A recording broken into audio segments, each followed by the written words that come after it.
I can't do it. Okay. We'll do it live. Okay. No. We'll do it live. Fuck it. Do it live. I'll write it and we'll do it live. Right. Fucking thing sucks. In 5, 4, 3. Anyone claiming that America's economy is in decline is peddling fiction. I've abandoned free market principles to save the free market system. But we have to pass the bill so that you can find out what is in it. Raising the debt ceilings does not increase our debt. It does not somehow promote profligacy.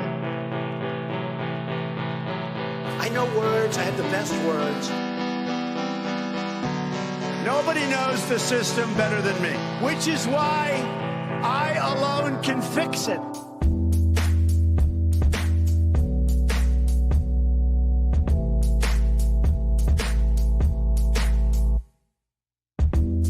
What's up, everybody? Happy Friday, and welcome back to the Peddling Fiction Podcast. He is the one and only Justin Hillbilly Boy Campbell, Throat Goat, and I am the voice and soul of so-called fiction, Johnny Probita. We are Peddling Fiction. It turns out that what's wrong with Justin is he has the razor throat COVID strand. Right? Did we discover that? That's my diagnosis. That's probably what it is. When I had my scope done, the doctor prescribed me some pills, and I'm really bad about not taking medication. Like I've never taken pills, I never take anything, and so anytime I get prescribed something, I am terrible about remembering to actually do it. And I went and sat down and looked up the stuff that they prescribed me, and it's specifically for treating what the biopsy said is wrong. So now I'm gonna actually sit down and start doing it, taking it regularly and follow the prescription. But for the last 2 weeks, I've just been kind of taking it whenever I remember to, and now that I realize maybe they gave me something that might actually help, I should probably try to do that the right way, I guess. I don't know. Yeah. It can't be that hard. Yeah, set a fucking... don't you have a wife to take care of you? Didn't you guys just celebrate an anniversary? She's not making sure she doesn't want you to live? Well, the problem is we see each other for about 15 minutes most days. I get home. Yeah, and that's why we've been married for so long. I get home from work, I see her, we sit down at the table, have a cup of coffee, talk, and then she leaves for work. And then by the time she gets off work, I've already left and gone to work. So half the days we only see each other for about 15 minutes. So the secret to a long and happy marriage, ladies and gentlemen. And then the rest of the time, about 7:30, 8 o'clock at night, she kicks me out of the house. She's like, "Go to your garage. I'm done with you." I'm like, so see, these are the secrets to longevity in your marriage: is have plenty of space and time away from each other. Only be together as much as your wife wants, and you need to somehow trick your wife into thinking that she needs more alone time and that she should kick you out of the house and send you. In fact, let you build a man cave and send you there so that you'll leave her alone. Yeah, that's just I don't know. Maybe it's the women. I've never had women that would treat me like that. It's like they would get jealous when I had alone time. It's like they had to horn in on everything. And sadly enough, that's how most women are. They think if you have, they can't stand you just being content and alone. They have to fucking butt in on it or ruin everything. Yeah, I got lucky. I hit the jackpot. My wife only wants to spend as much time with me as she wants to. And then when she's done with me, she kicks me out of the house. She's like, "Go away now. You can go play video games. Leave me alone." Oh, wouldn't it be nice if that worked both ways? Just be like, all right, that's enough out of you.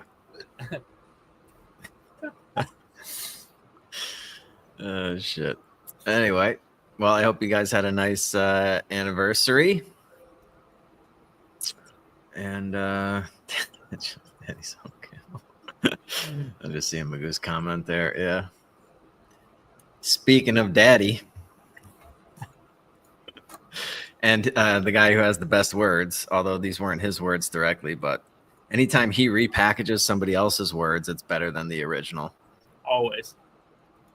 Mark Rutte, the NATO chief, who is your friend, he called you daddy earlier. Do you regard your NATO allies as kind of children? No, he likes me. I think he likes me.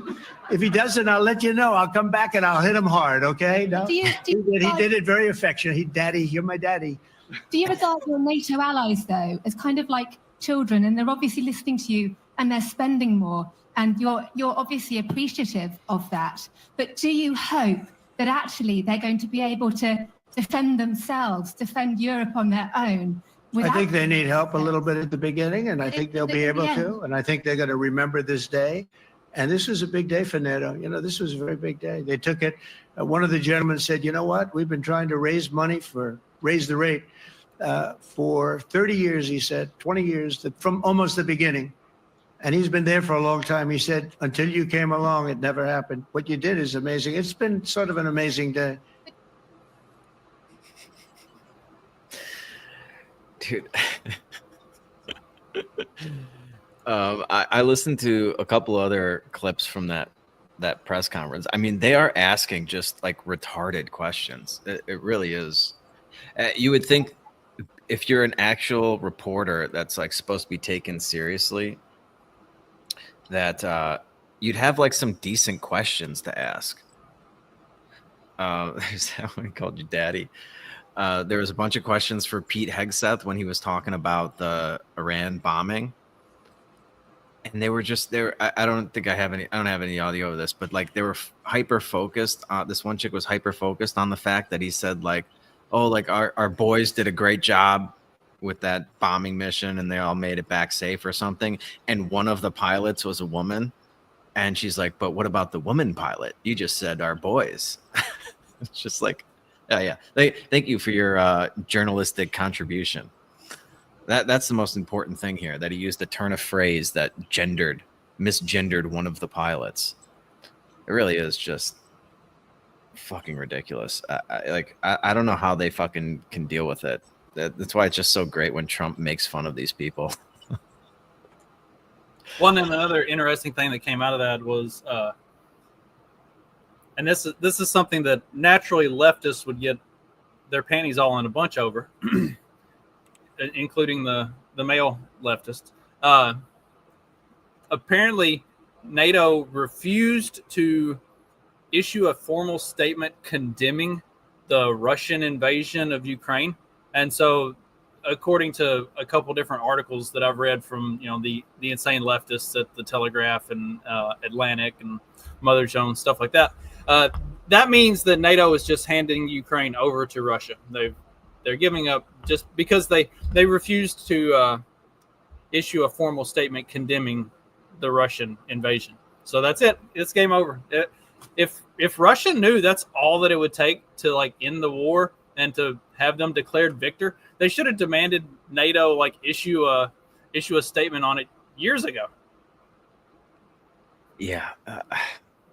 Again, dude, it's just so weird to watch them, like the whole production of this thing when it comes down, like with the governments doing their like weird responses to each other militarily, and then the way the press handles it, they play these stupid, meaningless games when people are literally dying in the streets. It just, the whole thing is absolutely ridiculous. What's the do we have an update on the whole Russia-Ukraine conflict? What's been like? I feel like it just completely fell by the wayside after all this Iran-Israel stuff. Well, it started falling by the wayside after the Israel-Palestine stuff, and then just continued because Israel is our greatest ally. So fuck Ukraine. Oh, of course. Israel. So after the White House trip, where Zelensky made an ass of himself, he ramped up recruitment of the 18 to 24-year-old population of Ukraine, which is, so I play some like mobile games and other stuff, and one of them is a global game, and there's a bunch of people in like the alliance that I'm in that are from Russia, Ukraine, that part of the world. And one of the Ukrainian dudes was like, you know, I was up late one night playing at work, and he and I got to chatting because he was online. You know, I was like, how are things like actually there? He's like, well, I live pretty close to Kiev, so there's not really a whole lot going on. He said the biggest problem is you might be snatched up off the street and conscripted and sent to the front line at any time. He was like, I try to stay indoors for the most part, just because like if I go outside, there is a good probability that I'll get snatched up and shipped off to the front lines. It's like, dude, what the fuck? Yeah, that is what. Like you're just going to the 7-Eleven around the corner or something, and this guy's just roll up and throw you in a van. I mean, without government, who would kidnap you and use you as cannon fodder?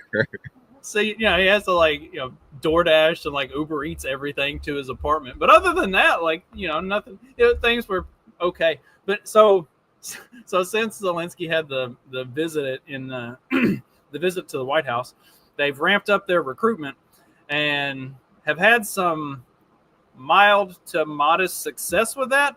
But Russia keeps winning battles. Like Ukraine keeps trying to push the line back, and Russia just keeps winning. And like Russia's not trying to push any further into Ukraine. We've talked about this before. Like they have established a foothold of this is what we came to liberate. They did it, and now they're just sitting pat and holding their ground. Like they're not attempting to push forward beyond where they've gone. So Ukraine keeps launching these offensives to try to take ground back, and they just keep losing. So that's like it's kind of at a stalemate where Russia has effectively won, and Ukraine just keeps throwing bodies at it and accomplishing nothing. Yeah. But, you know, they still keep getting money, though, so that's nice. Imagine being that, you know, Zelensky and these guys where it's just like, yeah, you know, sure, another few thousand guys got to die, but I'm going to make like another couple $100 million. So that's cool. That's cool. You got no, I heard he had like a good call or something with Trump, but I'm just so, I just have so much fatigue with these stupid forever wars that, I mean, what would a good call sound like? I mean, from Zelensky's perspective, yeah, he's like going to get more fucking weapons or something. From our perspective, a good call would be like, yeah, we're done. We're done with this. We need, yeah, I don't know. Just fucking sick of it. I'm glad it sounds like the 12-day war was in fact a 12-day war. I haven't heard any real violations since the one that really pissed Trump off that we covered on the last show. So and that one was I don't know how much that was a violation so much as just they did exactly what two military powers do whenever there's a ceasefire declared. They reached way back and just launched everything they had, and like I don't know. That was, yes, it does seem as though that was the end of it. I haven't seen or heard anything else out of it. Yeah, so we need this the great negotiator to like it's enough already with all of this stuff. The Russia-Ukraine thing should be the easiest to negotiate because like Trump was saying, Zelensky doesn't have the cards. So right off the bat, if we fucking stop backing him on that, like he has to capitulate. He just has to. And it should end like, you know, the next day. Give Russia whatever, like basically whatever they fucking want within reason and call it a day. The Israel stuff's a little more, you know, Israel's a little more hard-headed and they can kind of hang on there, especially with fucking Palestine. I mean, they can keep beating up on those guys. But this Ukraine thing, this should be a fucking piece of cake for the master negotiator, right? Why are we still fucking talking about this? I mean, it's effectively over. Yeah. Why is this still going on? Yeah. And I mean, imagine like if you're you're one of these guys that gets snatched off the street and it's just like completely pointless. It's not like this, a couple of years ago when you thought you had a fighting chance or something. The whole, I don't know. All I can say is that everybody in Ukraine should be a fucking anarchist after this. It's like, are the roads really worth it? Yeah, you got the roads, but you're also getting fucking kidnapped and enslaved in the worst possible form of slavery, despite what the some people might tell you. I'd rather pick cotton than be on the front lines against Russia. Call me crazy. Oh man, is that gonna come back and get me? Dun, dun, dun. Sorry, I'm a little distracted here. How's it going? It's going well. I'm just trailing a stop on this trade, so I'm heavily in pro. Oh, here we go. We're running now. I think it's gonna go hit that fucking stop for me. What time is it? Yep, 1:50. So that's we got 10 minutes left. Yeah, it's going. It's going. A little more. Come on. Give me that fucking hot sauce. Give me that hot sauce, Kyle. Any Bulls fans here? Speaking of Bull fans, did you do you keep up with the NBA at all? The NBA draft was this week. My buddies were just talking about how a couple Jewish guys were drafted or something by New York. Imagine that. Yeah. The Knicks are going to draft a couple Jews and then elect a fucking Muslim mayor. How much sense? Like, I know, dude. Who's ever running this simulation has one hell of a fucking sense of humor. Yeah. Oh, come on, man. 2-3 ticks away. That's gonna come and stop me out. Sorry. Remember in like 2020 when they were like, it's probably some 12-year-old kid that's running the simulation because it's like, oh, we're out of toilet paper and we have a pandemic where nobody's allowed to go outside and like all this dumb shit. Now it's like now his anti-Semite uncle is running the simulation. He's like, have the Knicks draft 2 Jews and then have them elect a Muslim mayor. Yeah, in all likelihood. I mean, the odds of that guy winning, I think, are overwhelming now. I mean, he's going up against Eric Adams, right, for the actual job. Not yet. Usually the liberal guy fucking wins. Not yet. So, he won the run or the Democratic nomination.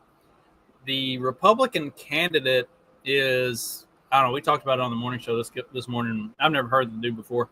The Republican candidate there, the New York City GOP is in the process of trying to get their Republican candidate a job working for the Trump administration so they can jettison him out of New York City and then insert Eric Adams in his place. Like, how crazy is it that the GOP is trying to bring Eric Adams to run as to run against this guy? Like, that's nuts. Absolutely nuts. Yeah, as like, I don't know, a year or two ago we were making fun of him for being a liberal retard, and then he kind of flip sides last year, right? And that was really crazy. I don't know how much we talked about that. He basically came out and said, look, all of this immigration stuff is destroying the city. Our hotels are being overrun. People won't go to stores and stuff. Like, this is a major problem and we need to address it. And within a week, they were trying to get him thrown out of office on some like campaign funding violations or something, like stuff that normally nobody cares about and like every politician does. They're trying to get him thrown out of office on some campaign funding violation stuff within a week of him saying, hey, this whole like immigration thing is legitimately a crisis and we need to, like, we can't keep taking people in. Like, Right, which is it should just be the obvious position to take for every politician. And for whatever reason, I don't know that this guy, like that whole Zoran or whatever the hell his name is, his whole fucking platform is just the craziest positions imaginable. It's shocking to me that there's support for it. It's truly unbelievable. I mean, AOC keeps winning in her district there, and New Yorkers clearly aren't very intelligent when it comes to. Yeah, I feel like she just gets by on her huge cans. Have you seen the Abuela OC memes? She had an appearance recently where she was looking a little, getting a little middle-aged look to her. As often Latinas do, they kind of start to gain some weight and regress a little bit. And AOC starting to show it just a little bit, not a whole lot. She's still doing all right, but she might need to add some cardio. She might need to add some cardio to her daily routine, or she's going to be like Consuela from Family Guy real quick. Yeah. Oh man. So and that whole thing about her being pregnant is just, that was a whole lot of nothing, right? Oh, I didn't think about that. I mean, let's see here. Hey, hang on. Here we go. All right.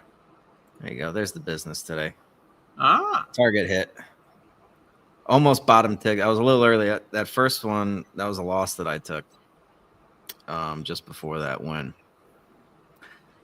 Little early on the move. Hate it when that happens. I fucking hate it when that happens. But yeah, I can devote the rest of my attention to the podcast now. But if you notice the time there, right at about 3 o'clock, it just started running for those relative equal highs right there. You got to close the week on a high note. Yes. Winner, chicken dinner. Take that off. We're good. I can close it. And devote my full attention to... Oh, wow, dude. Is that really her in the middle? Yeah. That was her in an appearance earlier in the week. She's getting a little bit of the... Oh, Jesus, dude. I haven't seen her in a while. Getting a little bit of the arm flab. I mean, maybe the pregnancy rumors aren't untrue. I mean, that's... Yeah, that could be Prager's right there. I don't think I saw her from like the neck down, which is, the fat chick trick. They know how to take those fucking... They know how to do those angles. So if you see a picture of a chick, nothing from the shoulders down, yeah, feel free to add 25 to 50 pounds to what you're imagining. There you go. This is the full picture, just so nobody accuses us of like taking this out of context or something. Like, this is her supporting her socialist buddy, Zohan, or whatever his name is. Well, so did she marry that ginger officially? Like, didn't they get married? I don't know. I think they might have gotten married. Somebody, Magoo, check on that for us. It could just be she got her fucking meal ticket. Well, she already has her meal ticket because she fucking works for the goddamn government. But once they get fucking married, dude, a lot of those chicks just let themselves go too. It's unbelievable. These fucking broads. maybe wow, dude. Yeah, dude. No, she's legit like 25, 30 pounds heavier than the last time I saw her. She's the one. She must have some sort of fucking voodoo doll and stole all my weight. Yeah. Maybe you can verify this since you're down there in Mexico.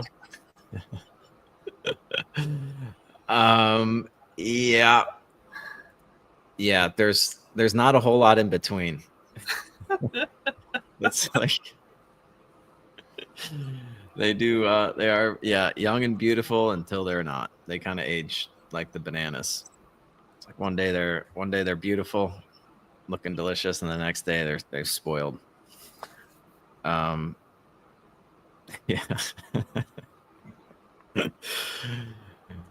Oh shit. But the Latinas are onto something, man. They get pregnant at like 20, 22, 23, and they bounce back from that pretty quickly. As opposed to in the U.S. for these chicks, they wait till they're like 39 to have a kid, and it just destroys them. Although I will say it does seem like a lot of the women I talk to now, I don't know if we want to get into this on the podcast, but Do it. they've started to adopt this Western mentality where it's just like, oh yeah, like I'm not ready to fucking get married. I'm not looking for love to settle down or anything like that. It's like they're like 28, 29. I was like, yo, you're pushing 30. Like you're no spring chicken anymore. Like they seem like it seems like they think they got all the time in the world, and not a whole lot of guys looking for a 38-year-old that's got a lot of miles on her, to put it kid friendly, I suppose, for the podcast. A lot of miles and is finally ready to settle down. It's like all those memes that you'd see, like the trash can versus the recycling bin or whatever. Finding herself and then ready to settle down. Which I just think, I don't know, dude. I feel like a lot of them have been poisoned by that whole Sex in the City mentality. And then, who I think is doing a huge disservice? I've noticed this in a couple of people are therapists. A lot of chicks are seeing fucking therapists for no reason. And these therapists are absolute fucking retards and give them the worst advice ever. The absolute worst advice. A buddy of mine was like madly in love with this girl that they dated for like a year or something.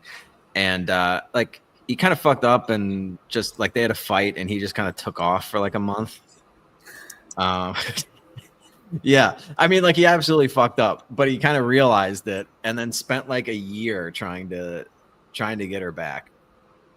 And over that year, like he completely turned his life around, started to, become like very successful, had like a very good job, was willing to do anything to kind of win this girl back, who clearly still had feelings for him.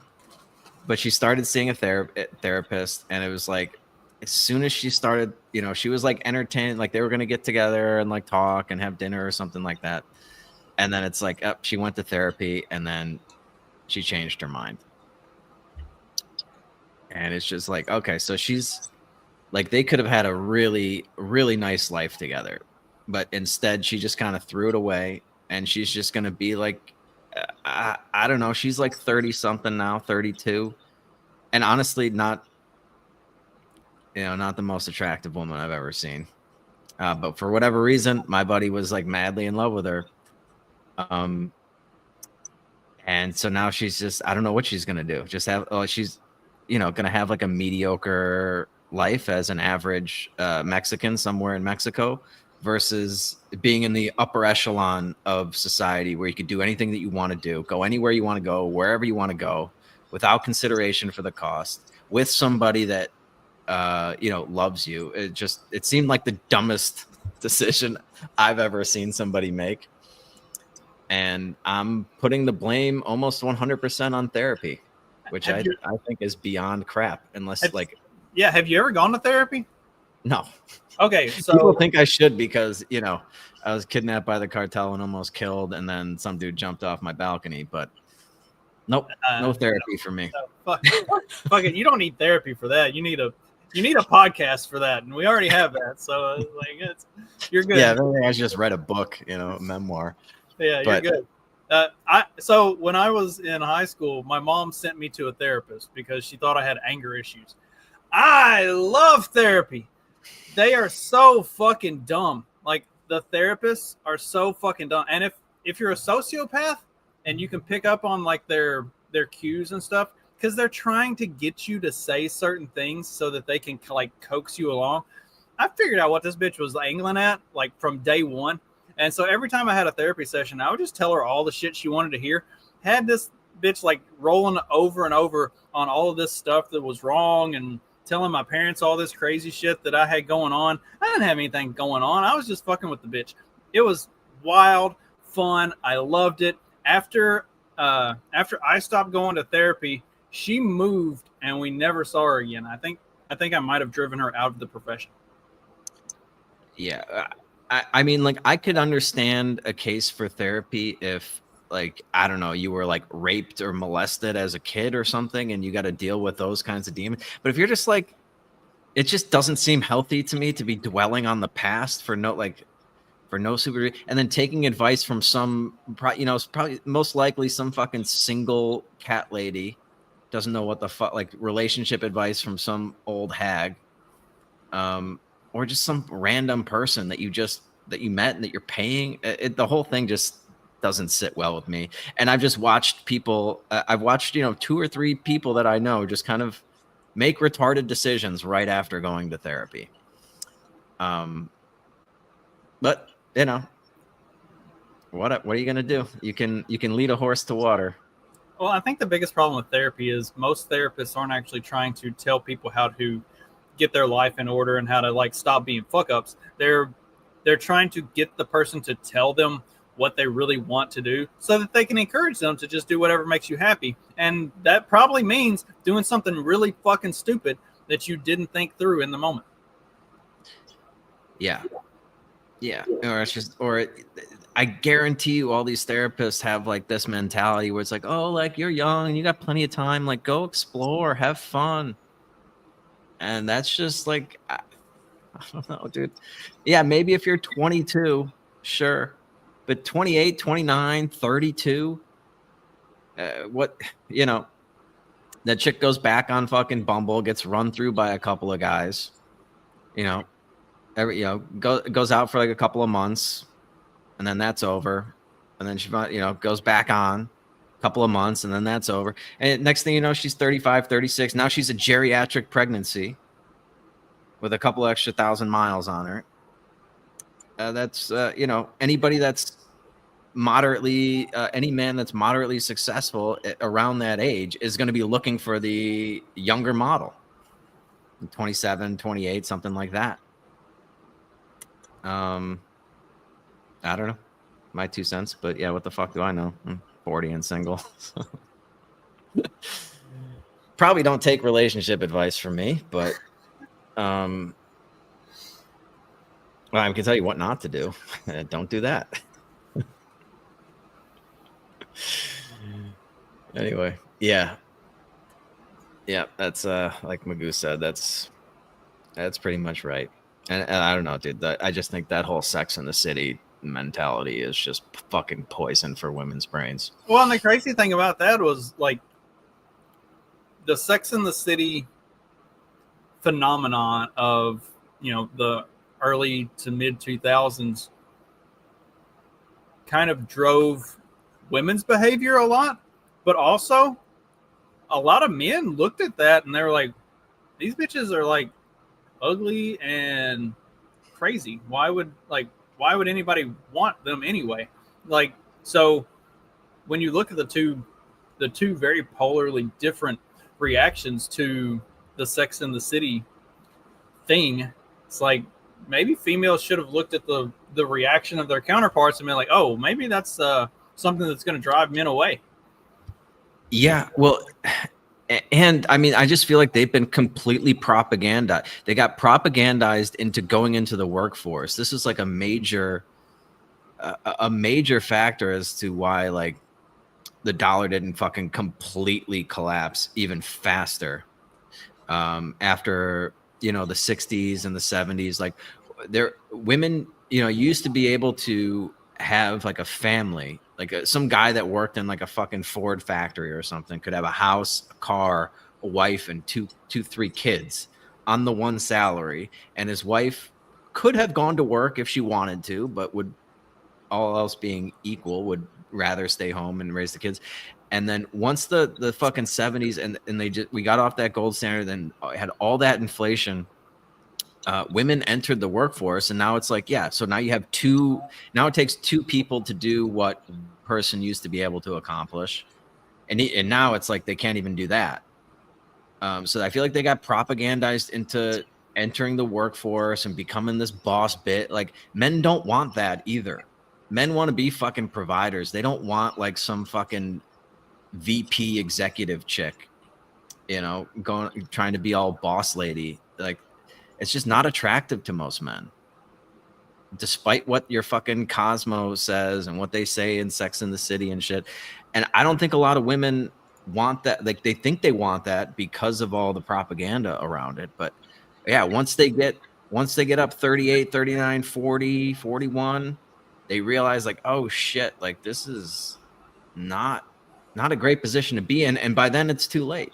We need to compile a list of like all of the articles, like the Atlantic, Mother Jones, New York Times, like all of those articles that have been written by women that are like, I divorced my husband so I could live a more fulfilling life. And then 2 years later, they're like, why is my life in the shitter? Or the ones that are like, I decided to focus on building a career and now I'm 43 years old and have nothing to show for it. It's like, let's compile a list of all of those articles. And then me, you, and Jim will just do an episode of my show where we just go through and read all of them. We should. Yeah. Well, and the other thing is, I mean, we can switch topics. I don't know. It's kind of a slow news day anyway, but like it's some insane percentage of divorces are initiated by the woman. It's like I forget exactly what it is, but it's like 80%. It's some insane statistic.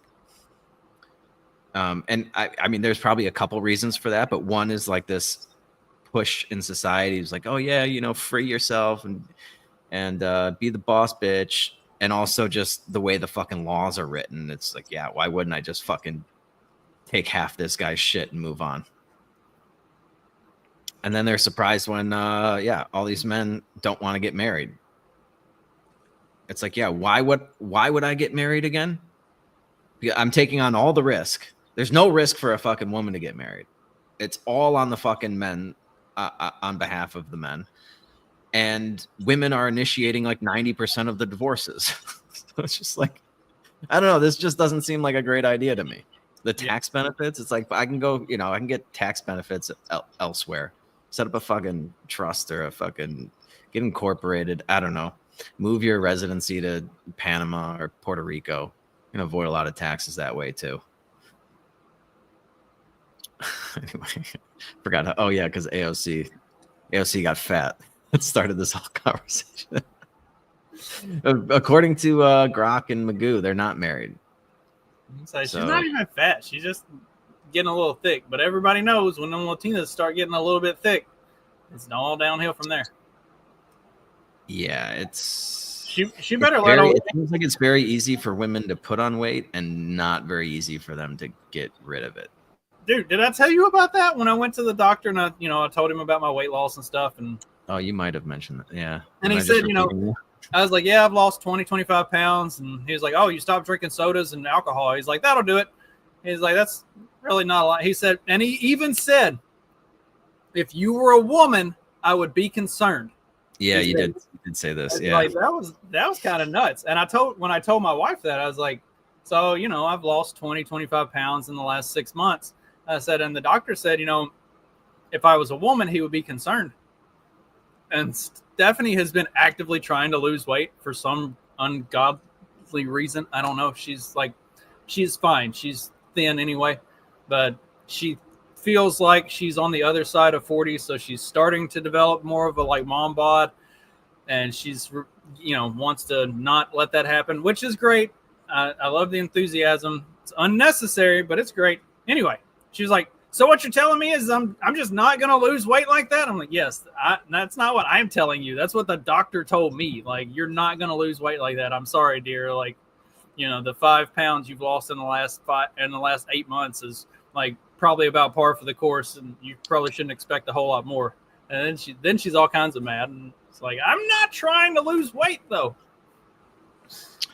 Yeah, just maintain. Yeah, I mean, once you hit 40 though, it's you gotta do a lot more maintenance than you had to when you were younger. That's the other thing that these young kids today don't realize. Like, yo, you are gonna get older, and it's not gonna be like when you were fucking 25. Things change. Everything fucking hurts. Right? You might not be able to turn your head for 3 days because you inhaled wrong. Yeah. and something you inhaled wrong and something popped in your rib cage and it ran all the way up your neck and now you can't move your head. Yeah. No, I strained my thumb like opening a jar. It took like 6 months to heal. Like just absolutely ridiculous shit like that. And he was like, oh yeah, like I'm probably going to have like arthritis in 10, 15 years too. Won't even be able to open the jar, let alone strain myself opening it. Yeah, it's hell getting old. It's fucking hell getting old. But yeah, you got to do a lot more maintenance. I was actually I'm on a texting thing with a bunch of my buddies, and like we all started taking like the same sort of like supplements and shit like at the exact same time. Like, so which men's daily vitamin are you taking? Yeah. No, we all started taking creatine. We added creatine to our protein shakes. Like I was like, oh yeah, I started that like a month ago. He's like, yeah, me too. It's supposed to help with like cognitive ability, like clarity. In addition to like, I don't know, I haven't noticed any like muscle mass or anything like that, or really mental clarity. But it's supposed to help with fight Alzheimer's and shit. I don't know. I mean, worst case scenario, you can hit 70 home runs in a season. Was that just on? No, dude, they were completely juicing. But I can get that shit here too. We got HGH, we got steroids. Remember every time they would do an interview with Mark McGwire, he had like the big like protein powder size can of creatine in his locker, like right there on display. So it's like, oh yeah, he's not on the juice. He's just doing like he's loading it. Yeah. I don't know what I must have like clicked on some baseball thing because it just keeps all these like clips keep popping up in my feed, like him and just Barry Bonds. Dude. Do you remember Bonds would get like one strike a game, if that, and he would just fucking launch it out of the park? And that guy's head grew like fucking 15 sizes in a year. It's like, like I understand hitting the fucking weight room, maybe you put on like 10, 12 pounds of muscle, but how does your head grow? How does your skull like fucking expand by like 6 fucking inches in diameter? Well, like the crazy thing about that era was like Sammy Sosa wasn't a really little guy. He wasn't, bulky quite like that, but he wasn't a small guy. Mark McGwire was always gigantic from the time he came into the league. Barry Bonds was built like me and then turned into a hulking behemoth. It's like, dude, that don't happen overnight, like naturally. Sorry. No. Yeah, and like they're juicing the balls, and these guys are juicing. Yeah, Sammy Sosa changed races. Yeah.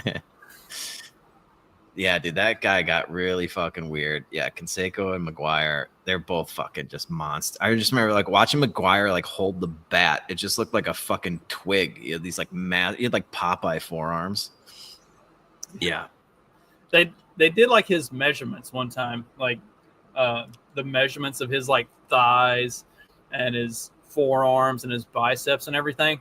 And so like I remember seeing this like an article in the newspaper about how big Mark McGwire was.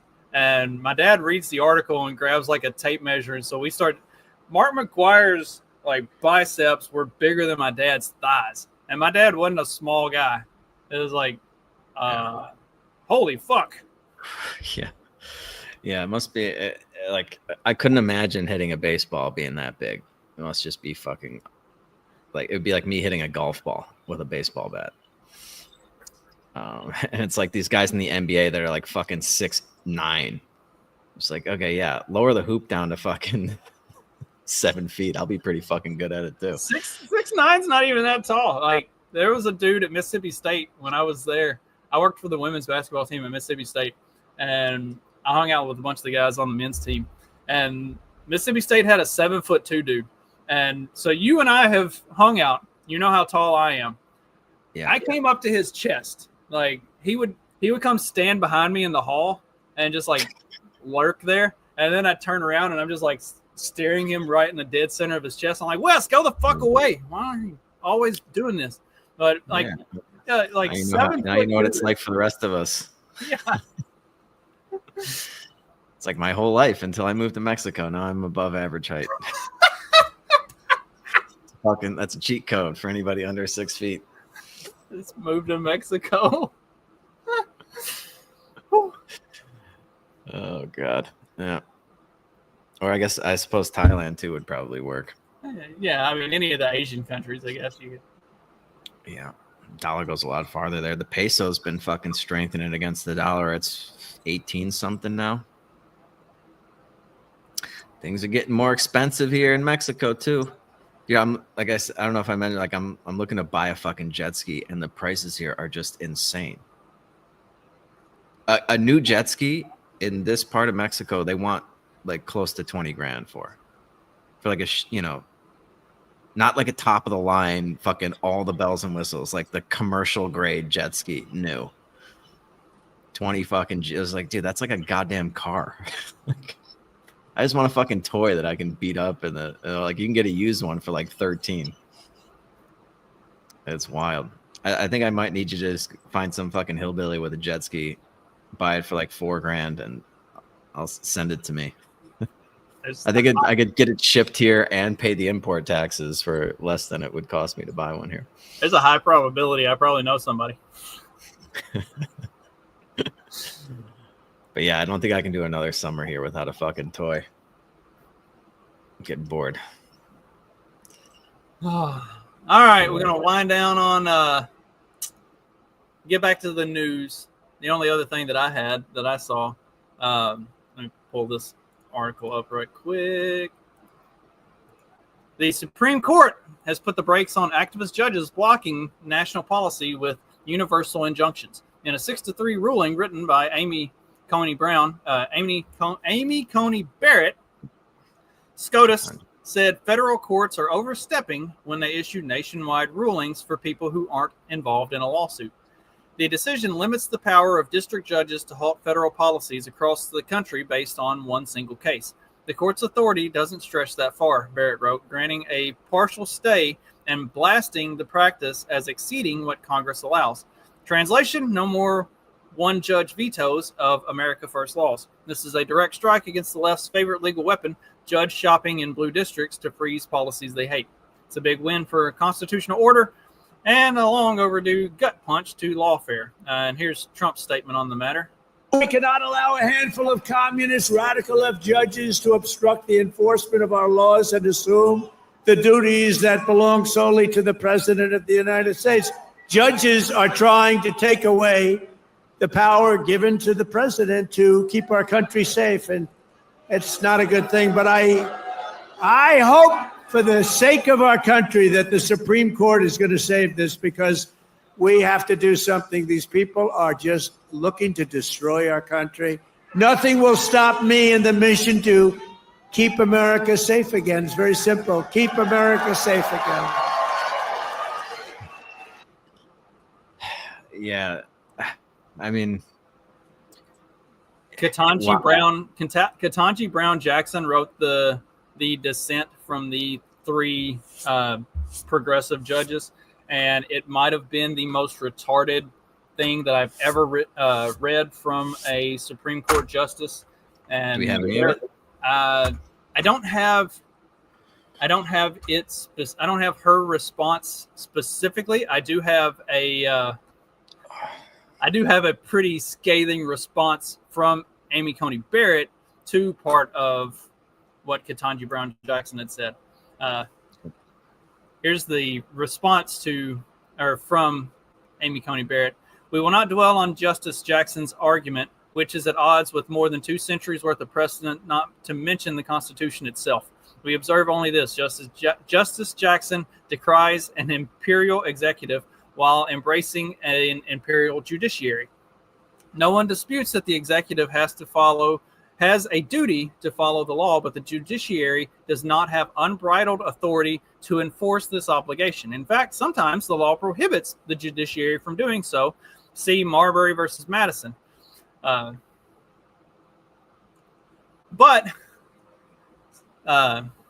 Jackson, in dissenting, said if courts do not have the authority to require the executive to adhere to the law universally, compliance with law sometimes becomes a matter of executive prerogative.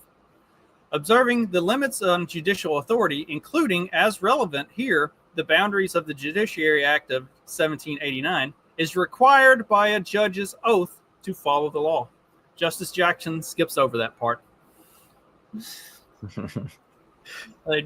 Basically, Amy Coney Brown was saying like Ketanji Brown Jackson doesn't take the time to actually read stuff and understand how it should be applied and how it's here we go. Because analyzing the governing statute involves boring legalese, which was in quotes. So Ketanji Brown Jackson has been quoted as referring to it as boring legalese at some point. I love it. And we talked about that whenever she was nominated. Like, her track record is pretty thin. So Yeah, but she's black, dude, so it's all good. Yeah, black lesbian. That's what they needed. Oh, she's a lesbian too? Oh, yeah. Are there any other lesbians on the Supreme Court? Uh, Except Amy Coney Barrett. She's I don't married, know. right? Yeah. Amy Coney Barrett's That's married. her name. Yeah. Kagan and Sotomayor, I'm not sure. I don't know if either of them are married at all. Pretty sure Sotomayor is lesbians by default. Yeah. I'm pretty sure Sotomayor is asexual. She just looks like she doesn't like anybody. Yeah, it's probably mutual. That's probably mutual. But yeah, I mean, as far as the ruling goes, it was just so obvious that they were doing exactly that, shopping around for an activist judge that would make a ridiculous ruling that completely overstepped the. I mean, even if you think the president's overstepping his authority, like that, just you have a judge overstep theirs by like 10x overstep that what the president was doing. It just, two wrongs aren't going to make a right there. And if the president is overstepping his authority, I feel like that's more of a job for Congress to address than it is some fucking random judge with no authority on the matter. Right. And I mean, we've talked about this for the last couple months. So. Yeah. So now Trump can just fucking send everybody he wants to the Sudan. That's what he ought to do. I thought that's what they were trying to do too. Aren't they doing that? Where did what's her name? Ilhan Omar. Where'd she come from originally? Is she Sudanese? Somalia. Yeah, they should send them all to Somalia. Oh, that would be great. The libertarian utopia. What? They just, people who don't know anything about libertarianism are always like, go to Somalia, because they think that's like an example of an anarchist state. It's like whatever. Yeah. Yeah. Well, that's, I don't know. I mean, when it comes to all this immigration stuff, I just feel like it should not be this difficult to deport people that are here illegally. It's a pretty straightforward thing. Like, you're not here legally, we'll deport you. Like, this doesn't seem to be a problem like that comes up in any other country. Like, I'm in Mexico. I could have been here illegally. If I overstayed my visa, today would be my first day here illegally. If they were like going to deport me, I wouldn't think that there was anything wrong with that. Like, yeah, I overstayed my visa. Like, I should get deported if they catch me. Like, I don't know. It makes perfect sense to me. It seems pretty fucking cut and dry. The fact that, if I like say I'd just been overstaying since I was here in COVID, it's like, well, you were here for 5 years. It's like, yeah, but like, whose fault is that? So because Mexico didn't catch me quick enough, now they're just stuck with me forever. Like, that's retarded. It's retarded. It's like, yeah, well, we got you now, and you shouldn't have done that. We're gonna send you back. Did you see where Trump is pulling the refugee status of a whole bunch of illegals, like a bunch that are here, a bunch that are not here as legal immigrants, but are strictly here under a refugee status, they're having their refugee status pulled which will just make them illegal immigrants, at which point they're going to be rounded up and shipped back to wherever the fuck they came from. Yeah. Did we talk about, weren't they offering people like $1,000 or something to just get the fuck out? Yeah, my wife has, they have a bunch. They're predominantly Haitian and Venezuelan that work where she works, that they're there on they have like a temporary work visa through their refugee status, and they have been getting notified that their work visa is being revoked, and they're being offered $1,000 and a one-way plane ticket back to wherever the fuck they came from. It's like, basically they're reaching out to them and they're telling them, hey, your work visa is being revoked. You are going to be considered an illegal immigrant and you have to get out. Either you can take $1,000 and a plane ticket and leave on your own, or we'll come round you up and it'll all be unpleasant. And they're like, we are going to give you the option to just self-deport and take $1,000 with you. So, you know, your choice there. And I mean, that's brilliant. You would think. Yeah. Dude, if you take $1,000 to the Sudan, you could probably rule that place in like a month, just off the interest. I mean, what's the average fucking annual salary in the Sudan? I bet you it's less than $1,000. I bet you could live off of $1,000 in the Sudan for like 3 years. Approximately $41 is the average annual salary in the Sudan in U.S. dollars. $41 a year? Yeah. Jeez, I would have thought it'd be like a couple hundred. I was gonna say like $250 or $300 a year. So they make $41 a year. Take a G and go live like a fucking king in the Sudan. Oh man. Let's see, Haiti. The average annual salary in U.S. dollars in Haiti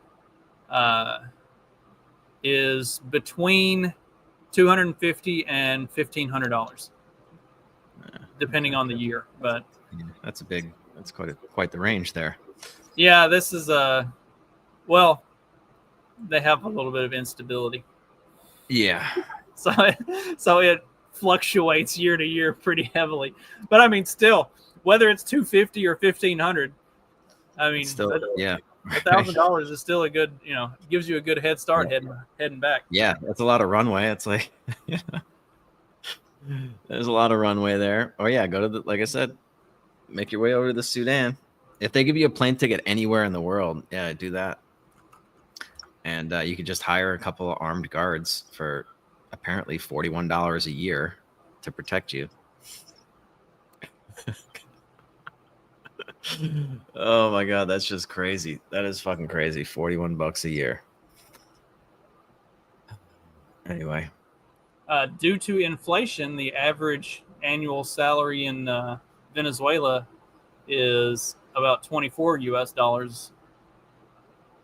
a year. Okay. Yeah, go there.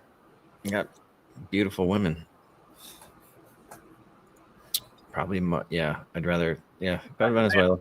I gotta close that off. I'm going down too many rabbit holes. The write-up about about how Venezuela's inflation has tanked their annual salary is insane. At least tanked their annual salary in relation to the U.S. dollar. Yeah.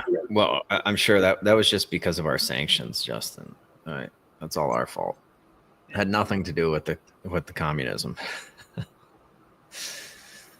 Had nothing to do with their socialist fucking government ruining everything and, taking over all their oil. It was all the U.S. It was all capitalism's fault. And pretty soon, I think we'll get an example of that in New York. We're not sanctioning New York, so they're not going to have that fucking excuse. We're going to give that guy Zoran Mamdani, going to give him free reign. Just do whatever you want, man. Go fucking crazy. Go absolutely fucking crazy. Do it all. Unrestricted. Unfettered. What did I call it? Unfettered retarded socialism or something like that. Yeah. There you go. I want to see like a completely unfettered. Let's see how it goes. Every time we talk about this guy, talk about his name, Zohan or whatever, I think about that Adam Sandler movie. With I do too. Don't mess with the Zohan. Here we go. I think it's Zoran. Zoran, yeah. I think he's got an R after his H, so I think it's Zoran. But yeah, don't mess with this. I don't even think I even saw all of that. I don't think I ever watched more than the first 15 minutes of it. Yeah, that was like, even by Adam Sandler standard, that was pretty dumb. Yeah. There's a Happy Gilmore 2 just came out though. Did you see it yet? What? No. I think it's on Netflix, or maybe Netflix Mexico. I haven't watched it yet, but I think it came out on like the 25th. There's a Happy Gilmore 2. Which classic. That could be good. Oh, coming out on July 25th. July 25th? Yeah. Hang on. You gotta wait another month. God damn it. I could have sworn it was June. Let me check here in Mexico.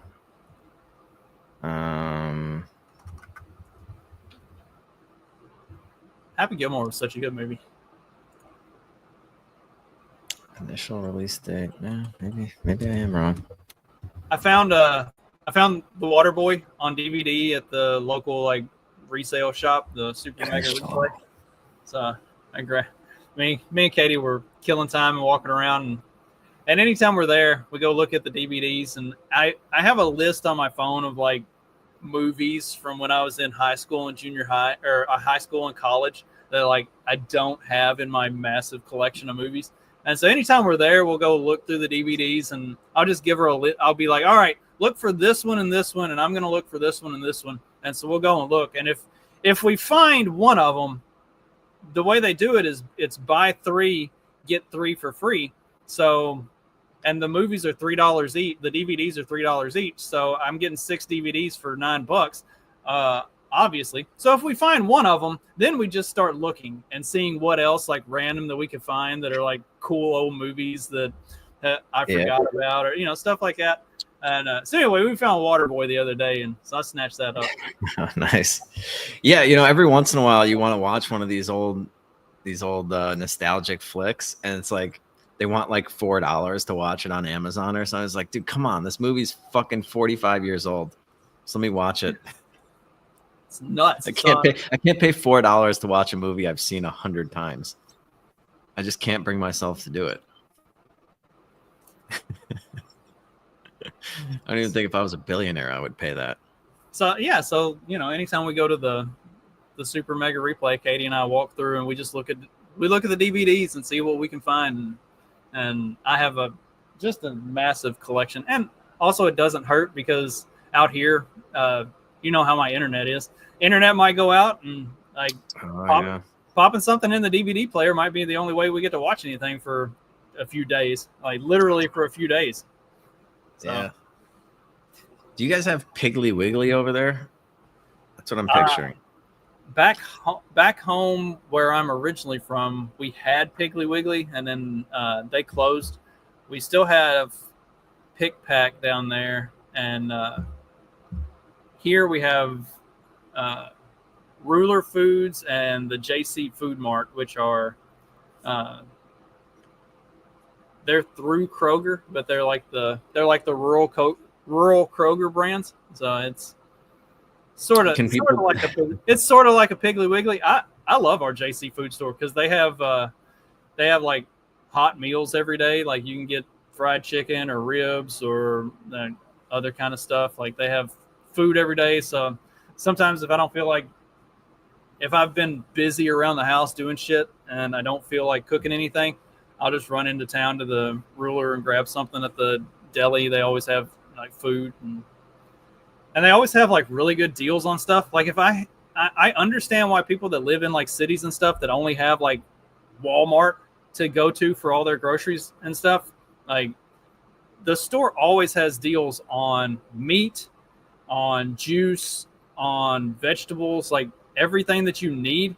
There's always a special. Like we get the mailer every Sunday and you see what the specials for the week are going to be, and then you can just go load up on shit. And it's like, I just started. You just reminded me of that show, Extreme Couponing. Did you ever watch?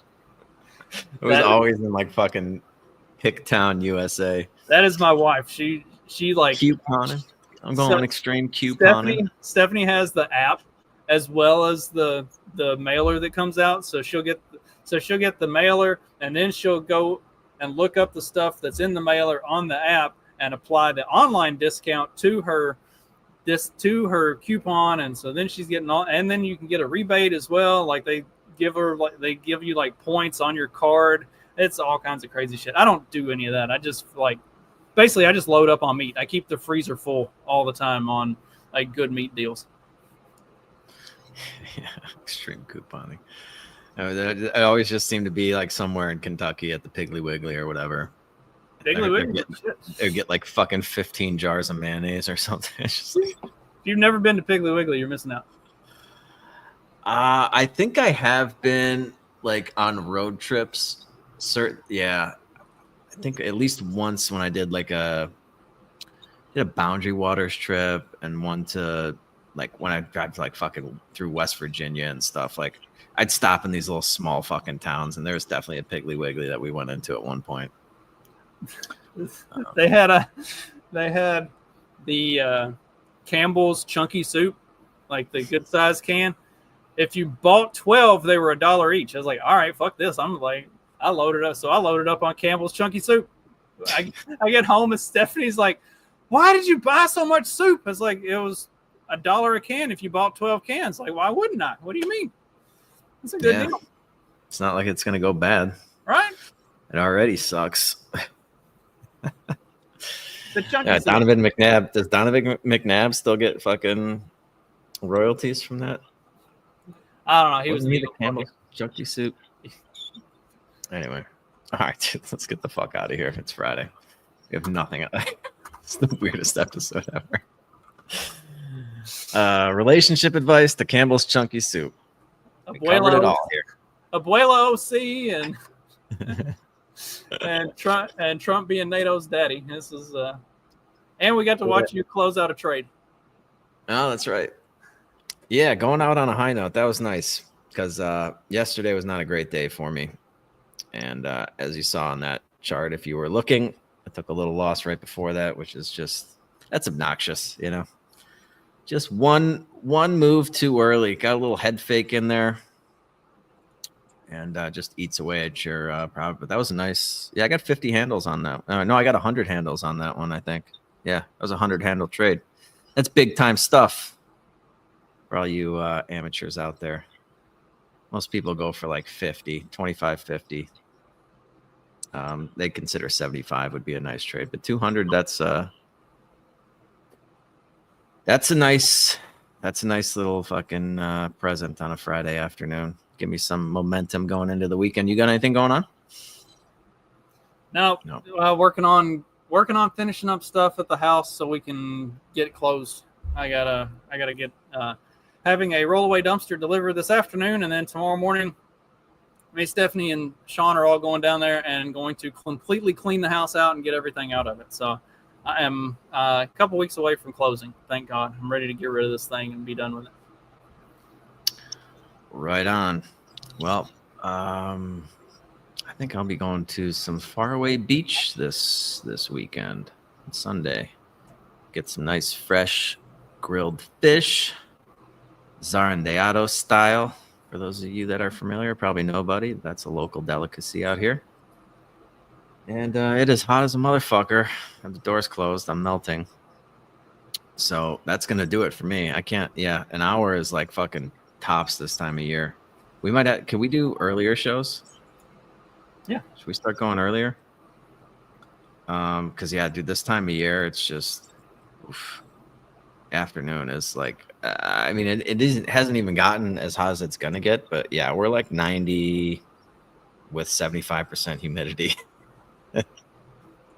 And if you got the doors closed and you lose that ocean breeze, it's tough to get through more than an hour. But we're setting at 92 with 58% humidity. Yeah, that's up there. Pretty gnarly. So, yeah. So I gotta go hit the pool or something, cool off. You guys have a nice weekend. Thanks for listening. We will be back on Tuesday, maybe a little earlier, with a brand new episode for you. And until then, you know what to do. Just keep on peddling that so-called fiction. Peace.